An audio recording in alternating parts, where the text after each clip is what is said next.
மாணவிகளுக்கு கைது செய்யப்பட்டவர் திமுக ஆதரவாளர். இந்த திமுகவோட ஞானசேகரன் சிறப்பு புலனாய்வுத்துறை அதிகாரிகளுக்கு அல்வா கொடுத்திருக்கான். ஞானசேகரன் வழிக்கு வந்தது போன்று நடித்ததாக தகவல். அது மட்டும் இல்ல, 6 காவல்துறை அதிகாரிகளுக்கு ஓசியில பிரியாணியும் கொடுத்திருக்கான். ஏராளமான காவலர்கள் அவரிடம் பிரியாணி வாங்கி சென்ற தகவல் வெளியாகியுள்ளது.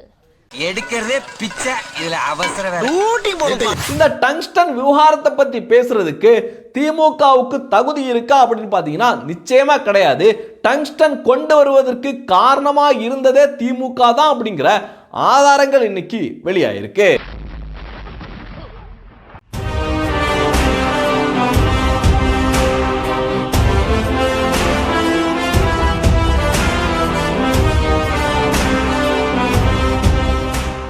அனைவருக்கும் அன்பு வணக்கம். திமுகவோட தீவிர ஆதரவாளர் பொறுக்கி பய பாலியல் குற்றவாளி ஞானசேகரன் நேற்று அவனுக்கு வலுப்பு வந்து ஹாஸ்பிட்டலில் அட்மிட் ஆனதா செய்தியை பார்த்துருப்போம். ஆனால் இன்னைக்கு அதிர்ச்சிகரமான தகவல் வந்துட்டு இருக்கு. அவனுக்கு வலுப்பும் கிடையாதான், ஒரு வெங்காயமும் கிடையாதான், அப்படியே அப்பட்டமாக நடிச்சிருக்கான். திமுக காரவங்களுக்கே உரிய அந்த நடிப்போட பயங்கரமாக நடிச்சு சிறப்பு புலனாய்வுத்துறை அதிகாரிகளுக்கு அல்வா கொடுத்துருக்கான். இன்னைக்கு மருத்துவர்கள் என்ன சொல்லிட்டாங்கன்னா, அவன் செனப்பண்ணியாட்ட இருக்கான், அவனுக்கு ஒன்றும் கிடையாது, ஒரு மண்ணாங்கட்டியும் கிடையாது அப்படின்னு சொல்ல மீண்டும் அவனை விசாரணைக்காக கூப்பிட்டு போயிருக்காங்க. அதுவும் சிறப்பு புலனாய்வுத்துறை அதிகாரிகள் 7 நாள் அவனை காவல்துறையில எடுத்து விசாரிச்சுட்டு வரையில பல திடுக்கிடும் பல்வேறு உண்மைகள் வெளிவந்துட்டு இருக்கு. அதனால உடனே என்ன பண்ணிருக்கான், ஐயா நாடகத்தை போட்டு இங்க ஹாஸ்பிட்டல்ல வந்து படுத்திருக்கான். ஏன்னா ஏற்கனவே அமைச்சர்களோட வரலாறுலாம் இருக்குல்ல, இது மாதிரி ஈடி வந்தப்ப திடீர்னு நெஞ்சு வலி வந்து எல்லாம் வந்து அப்படியே ஹாஸ்பிட்டலில் போய் ஹார்ட்டில் வந்து பிரச்சனை எல்லாருமே நம்ம பார்த்துருப்போம்ல. அதே மாதிரி ஐயாவும் முயற்சி பண்ணியிருக்காப்ல. ஆனால் ஸ்பெஷல் இன்வெஸ்டிகேஷன் டீம் சிறப்பு புலனாய்வுத்துறை அதிகாரிகள் விடவே இல்லை, துரிதமாக விசாரிச்சுக்கிட்டு இருக்காங்க. இன்னைக்கு மேலும் பேரதிர்ச்சியான தகவல் வந்திருக்கு. என்ன தகவல்னு பார்த்தீங்கன்னா, இவனோட காவல்துறை அந்த சுற்று வட்டாரத்தில் இருக்க காவல்துறை அதிகாரிகள் வந்து தொடர்பில் இருந்திருப்பதாகவும், இவனுடைய கால் ஹிஸ்டரியை எடுத்து பார்க்கல இவனுக்கு அடிக்கடி கால் பண்ணியிருக்காங்க. எதற்காக கால் பண்ணியிருக்காங்க அப்படின்னு பார்த்தீங்கன்னா, ஓசில பிரியாணி வாங்குறதுக்காக கால் பண்ணியிருக்காங்க அப்படிங்கிற செய்திகள் எல்லாம் இன்னைக்கு வந்துட்டு இருக்கு. என்னையா இது அமைச்சர் இவனுடைய வீட்டுக்கு போய் பிரியாணி சாப்பிட்ற மாதிரி, துணை மேயர் சேர்ந்து இருந்து சாப்பிட்ற மாதிரிலாம் நமக்கு புகைப்படங்கள்லாம் நம்ம பார்த்துருப்போம். ஆனால் காவல்துறை அதிகாரிகள், அதுவும் இவன் சாதாரண ஆள் கிடையாதுங்க, 3 வாட்டி இவன் மேலே குண்டாஸ் போட்டிருக்காங்க. மிகப்பெரிய கிரிமினல், மிகப்பெரிய குற்றவாளி, திருட்டு பையன்.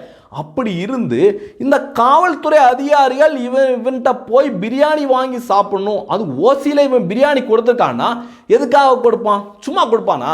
இந்த பிரியாணிக்கு பின்னாடி என்ன மர்மம் இருக்கு அப்படின்னு தமிழக மக்களோட கேள்வியா மாறி இருக்கு. இந்த பிரியாணிக்கு பின்னாடி யார் அந்த சார் அப்படிங்கிற சார் ஒளிஞ்சிட்டு இருக்காப்லையா? இந்த பிரியாணிக்கு பின்னாடி எத்தனை அரசியல்வாதிகள் ஒளிஞ்சிருக்காங்க? குறிப்பா ஸ்பெஷல் இன்வெஸ்டிகேஷன் அந்த சிறப்பு புலனாய்வுத்துறை அதிகாரிகளோட விசாரணை துரிதமா மிக சிறப்பா போயிட்டு இருக்கிறதா சொல்றாங்க. நிறைய செய்திகள் வந்துட்டு இருக்கு. இன்னும் போக போக இவனை தட்ட வேண்டிய இடத்துல தட்டி, முட்ட வேண்டிய இடத்துல முட்டி இவங்க விசாரணை பண்ண பல்வேறு திடுக்கிடும் சம்பவங்கள் வரும் அப்படிங்கிறது தான் யதார்த்தமான உண்மை. ஏன்னா இவன் சாதாரண ஆள் கிடையாது, சாதாரண குற்றவாளி கிடையாது. முதலமைச்சர் ஸ்டாலின் அவர்கள் சட்டப்பேரவையில் தமிழக மக்களோட பிரச்சனைகள் பேச வேண்டிய சட்டப்பேரவையிலே என்ன சொல்றாரு, இவன் திமுகவோட உறுப்பினர் கிடையாது, ஆனா திமுகவோட ஆதரவாளர் அப்படின்னு அவரே சொல்ற அளவுக்கு மிகவும் பிரபலமான திமுகவோட ஆதரவாளராக இருந்திருக்கான். அதனால இந்த வழக்கில் எந்த சாரும் தப்பக்கூடாது அப்படிங்கிறது தான் தமிழக மக்களோட ஒட்டுமொத்த கோரிக்கையா இருக்கு. அடுத்து பார்த்தீங்கன்னா டங்ஸ்டன் விவகாரத்தில் மிக முக்கியமான அறிவிப்பா மத்திய அரசாங்கம் நேற்று வெளியிட்டு இருக்கு. அனைத்து டெண்டர்களும் ரத்து அப்படின்னு விவசாயிகளுக்கு மிக முக்கியமான தகவலை சொல்லியிருக்காங்க. ஆனா இதை வச்சு பயங்கரமான அரசியல் சித்த விளையாட்டுகள் இங்க நடந்துட்டு இருக்கு. குறிப்பா முதலமைச்சர் ஸ்டாலின் அவர்கள் ஒரு பதிவு போட்டிருக்காரு. என்னன்னு பார்த்தீங்கன்னா, நான் முதலமைச்சராக இருக்கும் வரை என்னை மீறி டங்ஸ்டன் சுரங்கம் அமையாது என்று உறுதிப்பட தெரிவித்தேன். சட்டப்பேரவையில் ஒருமனதாக தீர்மானம் நிறைவேற்றினோம். மக்களின் உணர்வுக்கும் மாநில அரசின் உறுதிக்கும் ஒன்றிய அரசு பணிந்துள்ளது.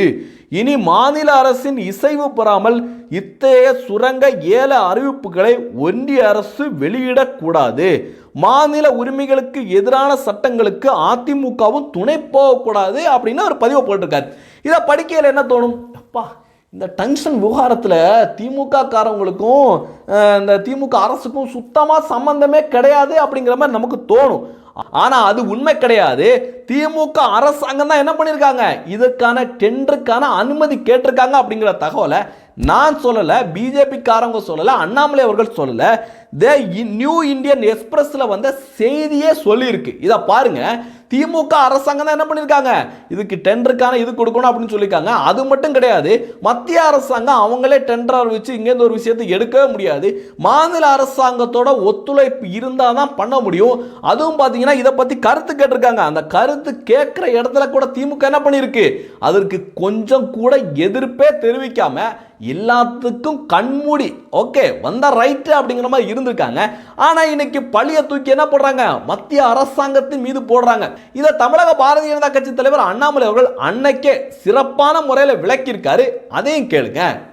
டங்ஸ்டன் மைனிங், இந்த டங்ஸ்டன் மைனிங் நீங்க பாருங்க, இந்த அரிட்டாப்பட்டி பிளாக், நாயக்கர்பட்டி அரிட்டாப்பட்டி பிளாக்ல மினிஸ்ட்ரி ஆஃப் மைன்ஸ் மத்திய அரசு தமிழ்நாடு அரசுக்கு எழுதுறாங்க. செப்டம்பர் மாசம் 15ஆம் தேதி 2023 15/9/2023 எழுதுறாங்க, இந்த மாதிரி நாயக்கர்பட்டி டங்ஸ்டன் பிளாக் ஆக்ஷன் பண்ணணும். தமிழக அரசு இதுவரைக்கும் சொல்றாங்க, நாங்க சொல்லவே இல்லை. 8/2/2024 அதாவது பிப்ரவரி மாசம் 8ஆம் தேதி 2024 தமிழக அரசு டங்ஸ்டன் மைனிங் பிளாக்கை பத்தி டீடைல்டு இன்புட் மத்திய அரசு கொடுக்கறாங்க.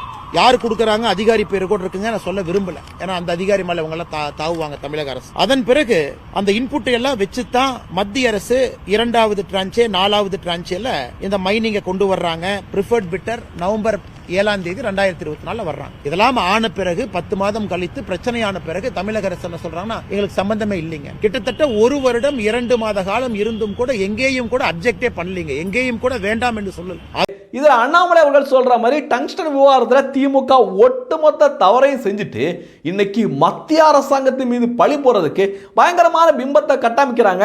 இன்னைக்கு கூட முதலமைச்சர் ஸ்டாலின் அவர்கள் வெளியிட்ட அறிக்கை கூட முழுக்க முழுக்க மத்திய அரசாங்கத்தின் மீது குற்றம் சாட்டி தான் இருக்குமே தவிர தங்களுடைய தவறை எங்கேயுமே அவங்க சுட்டி காட்டவே கிடையாது, உணரவே கிடையாது. ஆனால் பார்த்தீங்கன்னா இந்த விவகாரம் இன்னைக்கு ரத்தாகிறதுக்கு, டங்ஸ்டன் விவகாரம் இன்னைக்கு ரத்தாகிறதுக்கு முழுக்க முழுக்க காரணம் யாருன்னு பார்த்தீங்கன்னா தமிழக பாரதிய ஜனதா கட்சி தலைவர் அண்ணாமலை அவர்கள் தான். அதற்கு ஆதாரமாக உங்களுக்கு ஒரு சில தகவல்களை சொல்கிறேன். 8/2/2024 அன்னைக்கு திமுக அரசாங்கம் மதுரையில் இருக்கிற டங்ஸ்டன் சுரங்கத்தை பற்றி எல்லா டீட்டெயிலும் மத்திய அரசாங்கத்தில் கொடுக்குறாங்க. 19/11/2024 மதுரையில் மக்கள் எதிர்ப்பு தெரிவித்து போராட்டத்தை தெரிவிக்கிறாங்க. 29/11/2024 அன்னைக்கு திமுக எங்களுக்கு எதுவுமே தெரியாத மாதிரி நாடகத்தை அரங்கேற்ற துவங்குறாங்க. 9/12/2024 அன்னைக்கு அண்ணாமலை அவர்கள் கிஷன் ரெட்டி அவர்களுக்கு இது குறித்து ஒரு கடிதம் எழுதுறாரு. இது மாதிரி விவசாயிகளுக்கு பாதிப்புகள் இருக்கு, அதனால இதை ரத்து பண்ணணும் அப்படின்னு கடிதத்தை எழுதுறாரு. 12/12/2024 அன்னைக்கு கிஷன் ரெட்டி அவர்களை நேரடியாக சந்திச்சு என்ன பண்றாரு, விவசாயிகளோட கோரிக்கையை முன்வைக்கிறாரு. அது மட்டும் கிடையாது, தமிழக அரசியல் வரலாற்றிலேயே எந்த அரசியல்வாதியும் செய்ய துணியாத வேலையை அண்ணாமலை அவர்கள் செய்கிறாரு. அதாவது டங்ஸ்டன் விவகாரத்தில் போராடுற மக்கள் மத்தியில் இங்க இருக்கிற ஆல்ற சில்ற லெட்டர் பேடுகள், இந்த உண்டியல் கம்யூனிஸ்டுகள் எல்லாம் ஒரு விஷயத்தை விதைச்சு வச்சிருந்தாங்க, மத்திய அரசாங்கம் தான் காரணம், மத்திய அரசாங்கம் தான் காரணம் அப்படின்னு. அப்படிப்பட்ட மக்கள்கிட்ட அண்ணாமலை அவர்கள் நேரடியாக போய் பேசுறாரு. எவ்வளவு தில்லு பாத்தீங்களா, நேரடியாக போய் பேசுறாரு, நேரடியாக அந்த உண்மை விஷயத்தை எடுத்து சொல்றாரு. உங்களுக்கு நான் உறுதி அளிக்கிறேன், நீங்க பயப்படாம போய் பொங்கலை கொண்டாடுங்க, சந்தோஷமா கொண்டாடுங்க, நிச்சயமாக இந்த சுரங்கம் வராது அப்படின்னு அண்ணாமலை அவர்கள் உறுதி அளிச்சு இன்னைக்கு அந்த உறுதியை நிறைவேற்றியும் காட்டியிருக்காரு. ஆனா இங்க இருக்கிற கட்சிகள்லாம் நாங்க தான் பண்ணோம், குறிப்பா முதலமைச்சர் ஸ்டாலின் அவர்கள் நான் இருக்கிற வரைக்கும் இங்க வராது அப்படின்னு நான் உறுதி அளிச்சேன் அப்படின்னு சொல்றாருல, ஒரு நாளைக்காவது அந்த பகுதி மக்கள் மத்தியில் போய் பேசியிருப்பாரா, அந்த மக்கள்கிட்ட போய் பேசியிருப்பாரா, இல்லை இந்த சம்பந்தப்பட்ட அமைச்சர்கிட்ட நேரடியாக போய் பேசியிருப்பாரா, இல்லை பிரதமரை சந்திச்சு இதை பற்றி பேசியிருப்பாரா? எதுவுமே பண்ணலை, எல்லாத்தையும் விட்டுருவாங்க. இப்படி முதலமைச்சர் ஸ்டாலின் அவர்கள் ரொம்ப ஸ்ட்ராங்கான முதலமைச்சர் அப்படிங்கிற மாதிரி ஒரு இந்த அறிக்கையில் காட்டுறாருல, என்னை தாண்டி வந்துடாது அப்படிங்கிற மாதிரி சொல்லியிருக்காருல. இதே முதலமைச்சர் ஸ்டாலின் அவர்கள் இதே சட்டப்பேரவையில் எவ்வளவோ தீர்மானத்தை நிறைவேற்றினாரு. நீட் தேர்வுக்கு இங்க நடந்துட்டு தானே இருக்கு. இவரால் தடுக்க முடிஞ்சுதா? அதுவும் இந்த கல்வி பட்டியலை வந்து மாநில பட்டியலுக்கு, பொது பட்டியலேருந்து மாநில பட்டியலுக்கு கொண்டு வரணும் அப்படின்னு திமுக முதலமைச்சர் ஸ்டாலின்லேருந்து எல்லாருமே பயங்கரமாக சொன்னாங்க. நடந்துச்சா? எதுவுமே நடக்கலை. ஏன்னா இவங்களுடைய கெப்பாசிட்டி இவ்வளோதான், எதுவுமே இவங்களால பண்ண முடியாது. விவகாரம் ரத்தாவதுக்கு பிரதமர் நரேந்திர மோடி அவர்களும் அண்ணாமலை அவர்கள் தான் காரணம். ஆனா திமுக வழக்கம் போல இதுல ஸ்டிக்கர் ஒட்டி நாங்க தான் ரத்து பண்ணோம் பாத்தீங்களா, எங்க முதலமைச்சர் ஸ்டாலின் அவர்கள் ஸ்ட்ராங்கா இருந்ததுனால தான் இது ரத்தாச்சு அப்படிங்கிற மாதிரி பயங்கரமான பில்டப் கொடுக்குறாங்க. ஆனா மக்கள் பாத்தீங்கன்னா இதை நம்ப தயாரா இல்லை.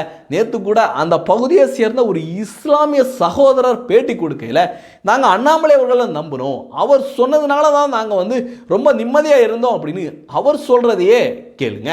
இந்த திட்டத்தை அறிவிச்சதுல எங்களுக்கு அவர் சொன்ன மாதிரி ஒரு முழு சுதந்திரம், அதாவது இந்தியா சுதந்திரப்பட்ட விட எங்களுக்கு இது முழு சுதந்திரம். அவ்வளோ கஷ்டத்தில் மன உளைச்சலோட நாங்கள் வாழ்ந்துட்டு இருந்தோம். என்னடா போகிறது இங்கே தான் போகிறது அவர் சொன்னார். இப்போ நம்ம அகதிகளாக போகிறோம், அகதிகள் எப்படி அகதிகள் நாடு கடத்தப்பட்ட அகதி மாதிரி கூட ஆயிடலாம், அப்படி ஒரு நிலைமையில் நாங்கள் வாழ்ந்துட்டு இருந்தோம். ஆமாம், உண்மையிலே அந்த மாதிரி இதில் நாங்கள் வாழ்ந்துருந்தோம். எப்படி அறிவிக்க போகிறாங்க தெரியாமல் இருந்தோம். ஜங்ஷன் திட்டம் வந்து நாங்கள் எங்களை எப்படி கொண்டு வராங்க, எப்படி அறிவிக்க முடியாது வாழ்ந்துட்டு இருந்தோம். ஆனால் இறைவனுடைய உதவி கொண்டு அல்லாஹ் தஆலா அந்த எல்லா கட்சி பிரமுகர்களும் வந்து இங்கே வந்து கட்சி பாகுபாடு என்று எங்களுக்காக குரலிட்டு எங்களுக்காக நாங்கள் முன்னின்று நடந்து இது பண்ணுவோம் அப்படின்னு சொல்லி எல்லாருமே வந்து எங்களுக்கு வாக்குறுதி அளிச்சு போறாங்க. அண்ணாமலை அவர்கள் வந்தாங்க, வந்து மக்களுக்கு ஒரு உறுதி கொடுத்தாரு. எப்படி நான் அந்த ஜங்ஷன் திட்டத்தை வராமடாமல் நாங்கள் ரத்து செய்யறதுக்கு முயற்சி பண்ணி சொல்லிட்டு போனாங்க. அந்த முயற்சியை அண்ணாமலை அவர்கள் நல்லபடியாக செஞ்சு கொடுத்து இன்னைக்கு திட்டத்தை ரத்து பண்ண செஞ்சிருக்காங்க. அதுவரையில் எங்களுக்கு மிகுந்த சந்தோஷத்தை நாங்கள் அளிக்கிறோம். சார் அண்ணாமலை மோடி அரசுக்கு நாங்கள் மிகுந்த கடமைப்பட்ட நன்றி. அதாவது அவருக்கு எப்படி நாங்கள் நன்றி சொல்றதே தெரியல, செஞ்சிடல. ஏன்னா நாங்கள் எங்க போவோம் எங்க வாழ்வோம் தெரியாம இருந்தவங்களுக்கு ஒரு நிலையான வாழ்வு உங்களுக்கு இங்கே தான் சொல்லி எங்களுக்கு ஒரு உறுதியை கொடுத்து நீங்க எல்லோரும் சந்தோஷமா வாழ்ந்துங்கிறது எங்களுக்கு ஒரு வாழ்க்கையுடைய தரத்தை சரி பண்ணி கொடுத்த அண்ணாமலைக்கு, இந்த மோடி அரசுக்கு எங்களுக்கு மனமார்ந்த கோடி மனமார்ந்த நன்றியை தெரிவிக்கிறோம். அடுத்து பாத்தீங்கன்னா அண்ணாமலை அவர்கள் நேற்று பத்திரிகையாளரை சந்திச்சாரு.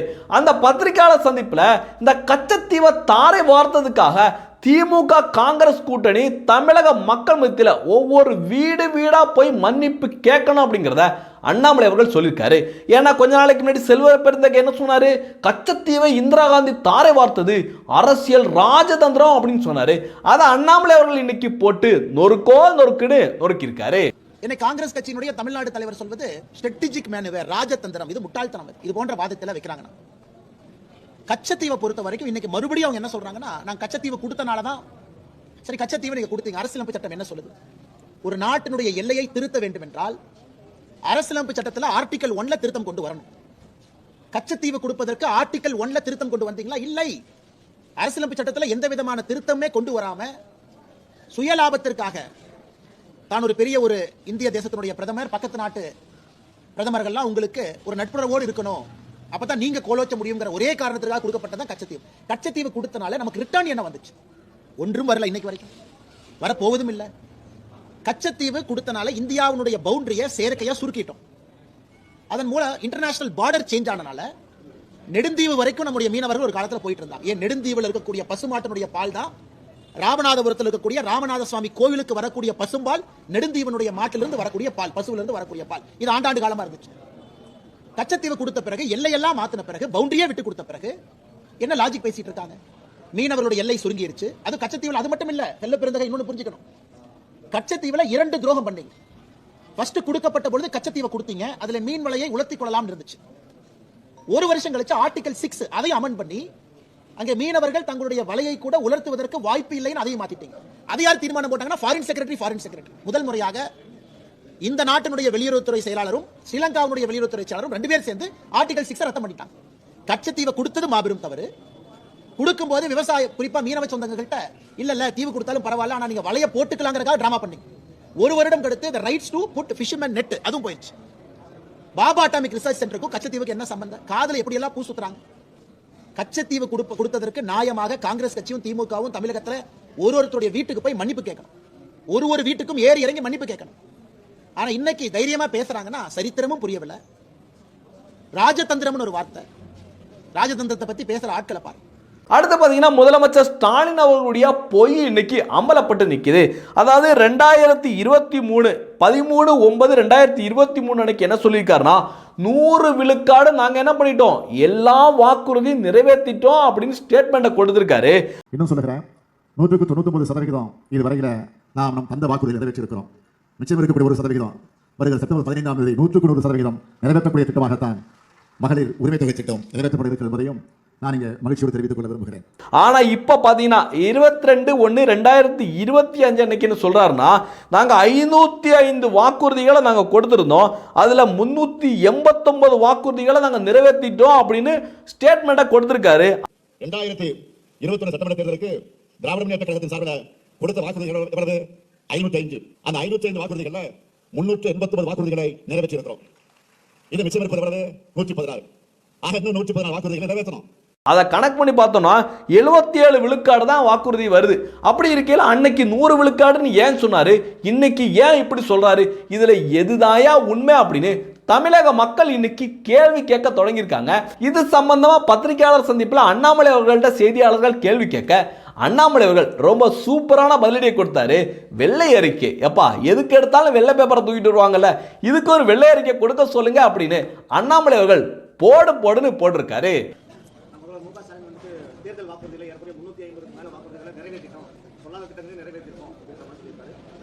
முதலமைச்சர் நிறைய போய் பேச ஆரம்பிச்சிட்டாரு அர்த்தம். எலெக்ஷன் வரப்போது 1 வருஷம் இருக்கு. முதலமைச்சர் அவர்கள் இந்த எலெக்ஷன் வரக்கு 1 வருஷம் நிறைய போய் பேசினாரு. அப்புறம் 3 வருஷம் போய் பேசாம இருந்தாரு. இப்ப போய் பேசுறதுக்கு நேத்துல இருந்து ஆரம்பிச்சிட்டாரு அர்த்தம். எப்ப முதலமைச்சர் அவர்கள் தேர்தல் வாக்குறுதின்னு ஒரு வார்த்தையை பயன்படுத்துறாங்களோ அன்னைக்கு முதலமைச்சர் நமக்கு வெளிப்படையா சொல்லாம என்ன சொல்றாங்கன்னா, நான் இன்னையில இருந்து போய் பேச ஆரம்பிச்சிட்டேன் தமிழக மக்களே, 2026 எலெக்ஷன் வரைக்கும் போய் பேசுவாங்கிறத நேத்து நம்ம கோடிட்டு காட்டியிருக்காங்க. அதுதான் திமுகவுடைய தேர்தல் வாக்குறுதி. தேர்தல் வாக்குறுதியை பற்றி பேசுவதற்கு அருகதை இல்லாத ஒரு கட்சி திராவிட முன்னேற்ற கழகம். இப்போ கேட்கிறோம், இவ்வளவு பேசுறீங்க, வெள்ளை அறிக்கை கொடுப்பதற்கு என்ன பிரச்சனை? 511 தேர்தல் அறிக்கை எல்லாம் போட்டுட்டு லைன் பை லைன் இந்த டேட்ல ஜிஓ போட்டோம். இதுதான் இப்ப நீங்க கேக்குறீங்க டங்ஸ்டன் ஜிஓ காட்டுங்க, ஜிஓ காட்டுறேன் பாருங்க. சோ ஜிஓ போட்டு இந்த தேர்தல் வாக்குறுதி இந்த நாள் நிறைவேற்றி விட்டோம் என்று சொன்னால் பிரச்சனை முடிஞ்சது இல்லைங்க. நான் நிறைவேற்றிட்டேன் 70% நிறைவேற்றிட்டேன் 60%. நம்ம மக்களுக்கு தேவை ஓகே, ஒரு வெள்ளை பேப்பர் எழுதி கொடுங்க பார்க்கலாம். எதுக்கெல்லாம் வெள்ளை பேப்பர் போடுறீங்க? ஆவுனா அசம்பிளி ரெசல்யூஷன் போடுறீங்க. திமுக தேர்தல் வாக்குறுதி அசம்பிளி ரெசல்யூஷன் போடுறது என்ன பிரச்சனைங்கன்னா, எதற்கெல்லாம் ரெசல்யூஷன் போடுறாங்க? சட்டப்பேரவையில் நாங்கள் மக்கள்கிட்ட சொல்லி ஆட்சிக்கு வந்திருக்கோம். அடுத்த சட்டப்பேரவை கூட்டத்தில் இதுதான் எங்களுடைய ரெசல்யூஷன் பாருங்க, எல்லா மக்களும் படிச்சுக்கங்க. அது செய்யாதவரை யாரும் திமுகவை நம்ப போவது கிடையாது. அடுத்து பார்த்தீங்கன்னா திருப்பரங்குன்றம் விவகாரம். இந்த விவகாரம் இன்னைக்கு பூதாகரமா வெடிக்க தொடங்கியிருக்கு. திருப்பரங்குன்றத்துக்கு கொஞ்சம் கூட சம்பந்தமே இல்லாத ராமநாதபுரத்து எம்பி நவாஸ்கனி அங்கே இருந்து அரும்பாடுபட்டு, இவர் ராமநாதபுரத்தில் வளர்ச்சி பணிகள்லாம் கிழிச்சு முடிச்சிட்டாரு. அங்கேருந்து அரும்பாடுபட்டு மத வெறியோட மத கலவரத்தை உருவாக்குறதுக்காக திருப்பரங்குன்றத்துக்கு வந்ததோட மட்டும் இல்லாமல் நம்மெல்லாம் புனிதமாக நம்முடைய முருகபெருமானோட மலையை புனிதமாக நினைக்கிறோம்ல, அந்த மலை மேலே வச்சு எச்ச பிரியாணி, அங்கே இருக்கிற மட்டனா மாடான்னு தெரியல, அந்த பிரியாணியை சாப்பிட்டுட்டு போயிருக்காங்க.